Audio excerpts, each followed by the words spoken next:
Think about something you really want to accomplish, a dream, a goal, an ambition. Now, imagine if it just all fell apart. What if it failed? Sadly, it's not that hard for us to imagine something failing, is it? It's one of the biggest fears we have, fear of judgment, fear of success. But the biggest of all is the fear of failure. Today, I'm going to talk about a TEDx talk that takes the fear of failure head on and shows us how to reframe and disempower our fears and anxieties. Today, let's talk about fear head on.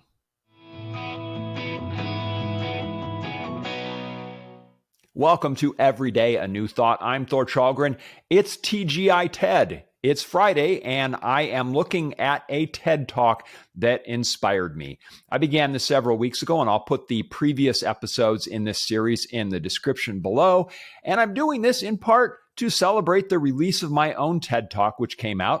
This TED Talk is called Why You Should Embrace Chaos on Vacation, and I'll put that also in the description below. Today, I'm talking about a TEDx talk called Turning Fear into Fuel, and it's by Jonathan Fields. In this talk, he looks at three questions related to fear and offers a perspective on how we can reframe and disempower fear and anxiety. In his talk, he starts with a story of his own life where in 2001, he was living in New York City, and he was leaving a corporate job to pursue his dream of starting a yoga studio. And this happened right as he was becoming a new father. So he has a 3-month-old daughter, huge responsibility. And he finds a space in New York where he wants to open his yoga studio, and he signs the lease. And as he says in the story, he signed the lease on September 10th, 2001.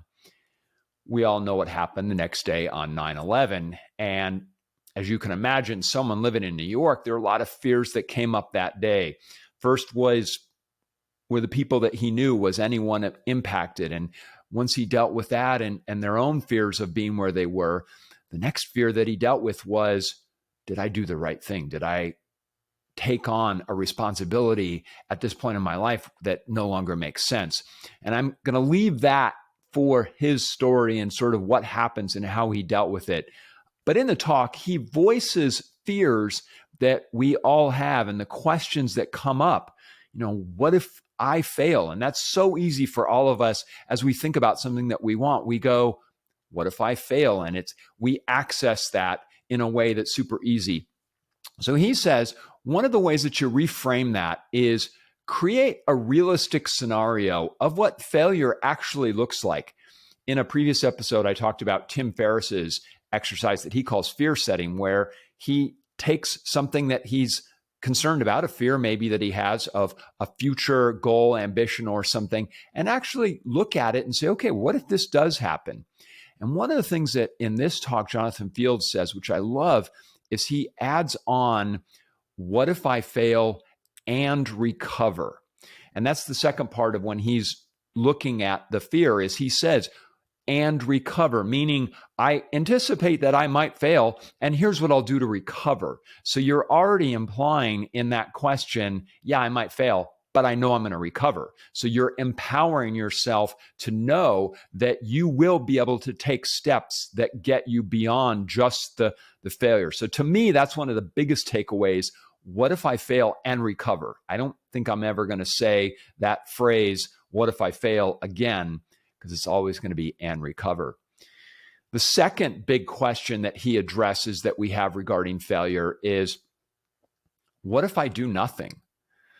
He says that actually this is probably the most terrifying question, because failure you can recover from. But if you choose to do nothing, he says, what if you look at that and say, what's your life going to look like 10 to 20 years from now? If you do nothing, what are the implications of that? And the point he makes is, life is going to create friction for you no matter what. And if you do nothing, things are just going to get worse. For example, he says, if you look at your health and if you don't make a choice to improve your health, what's that going to look like? If you do nothing, it's going to get worse. If you stay in that same dead-end job, it's going to get worse. The point that he makes is there's no sideways. If you do nothing, it will get worse. The third question that he says we can ask is, what if I succeed? Obviously, this is not a question that we ask ourselves very often because it's so much easier for us to ask the question of what if I fail? But he says it's important to ask, what if I succeed? Because sometimes there may be a hidden disempowering thought in that if you go, what if I succeed? Oh, I'm going to have all these responsibilities now. I won't be able to handle it. So it's important to look at that because there may be implicit roadblocks that we put in there that we're not even aware of. But also, it's important to look at what if I succeed, because that can be the fuel that you can use to empower yourself to move forward. Because if you now start to believe this is what success looks like and this is what it feels like and I can see myself doing it, then you can use that to push yourself forward. So my takeaway for that is spend as much time asking the question, what if I succeed? What does it look like? What does it feel like? Am I ready for that? Can I imagine that? I really enjoyed this talk. And my big takeaway, as I said, is I'm going to do two things differently now after listening to this. I'm going to reframe the question, what if I fail, and turn it into, what if I fail and recover? So that I'm always training my mind to think, recover. What will that look like? And the second point for me, the takeaway, is I'm going to give equal time to asking the question, what if I succeed? Always ask, what if I succeed? That's the show for today. I hope you like this. If you did, please hit like if you're watching on YouTube.